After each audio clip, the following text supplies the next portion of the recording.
Saint of the Day. May 28th. 1. Blessed Antony Julian Nowawiecki.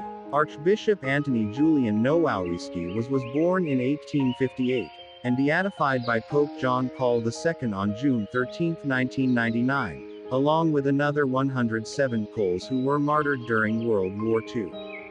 The late Archbishop of Plock, Poland, was arrested by the occupying Germans in 1940. He refused the chance to escape, saying, "How can a pastor abandon their sheep?" And he also refused to profane Christian symbols. He died after countless beatings at the Nazis' Gialdo death camp in 1941 at the age of 83. 2. Saint Bernard of Menthon. The Church remembers Saint Bernard of Menthon on May 28. He was born in 923, probably in the Castle Menthon near Annecy, in Savoy, and died at Novara, 1008. He was a descendant from a rich, noble family and received a thorough education. He refused to enter an honorable marriage proposed by his father, and decided to devote himself instead to the service of the Church.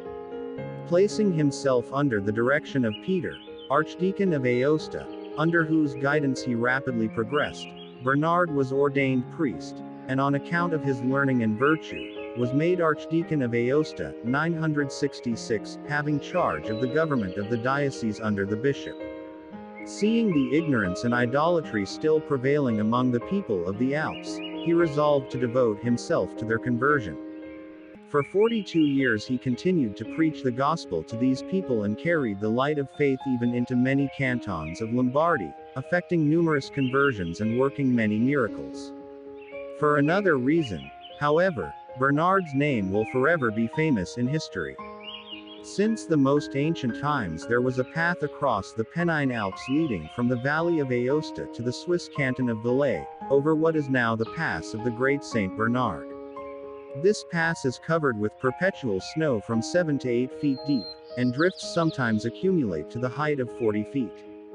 Though the pass was extremely dangerous, especially in the springtime on account of avalanches, it was often used by French and German pilgrims on their way to Rome. For the convenience and protection of travelers, Saint Bernard founded a monastery and hospice at the highest point of the pass, 8,000 feet above sea level, in the year 962. A few years later he established another hospice on the Little Saint Bernard, a mountain of the Grayan Alps, 7,076 feet above sea level. Both were placed in charge of Augustinian monks after pontifical approval had been obtained by him during a visit to Rome. These hospices are renowned for the generous hospitality extended to all travelers over the Great and Little Saint Bernard, so called in honor of the founder of these charitable institutions. At all seasons of the year, but especially during heavy snowstorms, the heroic monks, accompanied by their well-trained dogs, go out in search of victims who may have succumbed to the severity of the weather. They offer food, clothing, and shelter to the unfortunate travelers and take care of the dead. They depend on gifts and collections for sustenance. The majority of these men live at the hospice while some have charge of neighboring parishes. The last act of Saint Bernard's life was the reconciliation of two noblemen whose strife threatened a fatal issue. He was interred in the cloister of St. Lawrence. Venerated as a saint from the 12th century in many places of Piedmont, Aosta, Novara, Brescia, he was canonized in 1681 by Innocent XI.